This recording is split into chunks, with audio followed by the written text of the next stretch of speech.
আমাদের দাবি অনলি একটাই, সেটা হলো আওয়ামী লীগ নিষিদ্ধ করা।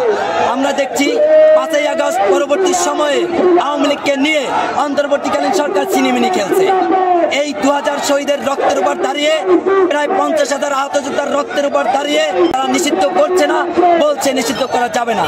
আবার দেখছি এক উপদেষ্টা, আইন উপদেষ্টা ডক্টর আসিফ নজরুল বলছে যে নিষিদ্ধের পক্ষে তিনি নন। তিনি এই 2000 শহীদের রক্তের উপর দাঁড়িয়ে এমন কথা বলতে পারেন না। আমাদের দাবি একটা, যত দ্রুত সম্ভব, শুধু দ্রুত সম্ভবে নেই, আমরা এখান থেকে ঘোষণা দিয়ে দিচ্ছি 48 ঘন্টার মধ্যে আওয়ামী লীগকে নির্বাহী আদেশে নিষিদ্ধ করতে হবে। আমরা যেটা দেখছি যে আমরা গ্রাম্য বাংলায় কথা আছে, সাপ মেরেছি কিন্তু সাপের লেজে বিষ রেখে দিয়েছি। যেমন আওয়ামী লীগকে আমরা 5ই আগস্ট হটিয়েছি, কিন্তু আওয়ামী লীগের গডফাদার চপ্পু সাহেবকে হটাইতে পারিনি। চপ্পু সাহেব তার ওই চেয়ারে বসে এই উপদেষ্টাদেরকে ইন্ধন দিচ্ছে এবং তার কারণে আওয়ামী লীগ নিষিদ্ধ হচ্ছে না। আমরা আওয়ামী লীগের নিষিদ্ধের পাশাপাশি এই চপ্পু সাহেবের পদত্যাগ চাই।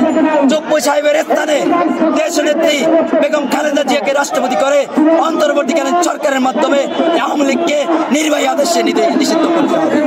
যতক্ষণ পর্যন্ত নিষিদ্ধ না করবে, বরিশালের সকল ছাত্র জনতা সেই 5ই আগস্টের মতো মাঠে নেমে আসবে।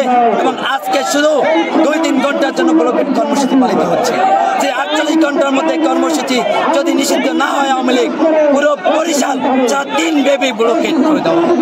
যারা বৈষম্য ছাত্র আন্দোলনের সময় জুলাই অভ্যুত্থানে নেতৃত্ব দিয়েছিল, এই সকল ছাত্র সমাজ আজকে বরিশালের রাজপথে নেমে একটি আওয়াজ তুলেছে যে আওয়ামী লীগকে নিষিদ্ধ করতেই হবে।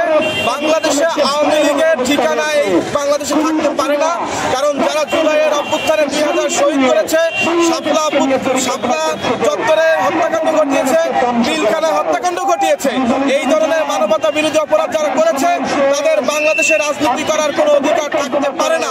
তারা একমাত্র সন্ত্রাসী সংগঠন হিসাবে বাংলাদেশে থাকতে পারে। এই জন্য আমরা আজকে বরিশালের রাজপথে নেমেছি। কোনোভাবেই আওয়ামী লীগকে বাংলাদেশে সহ্য করা হবে না। এই জন্য আমরা আজকে ব্লকের কর্মসূচি করছি।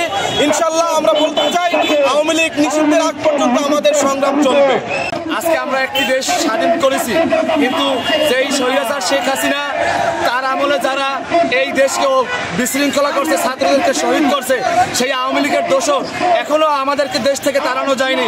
আপনারা দেখছেন গত কিছুদিন আগে এতে রাষ্ট্রপতি আব্দুল হামিদ, সে একজন মামলার আসামি, সে এই দেশ থেকে আহারা উদ্ধার হয়ে এই দেশ থেকে বের হয়। এটা কিভাবে এখনো সম্ভব? আমরা চাচ্ছি এই বাংলাদেশ থেকে আওয়ামী লীগকে সারা জীবনের জন্য বহিষ্কার নিষিদ্ধ করতে হবে।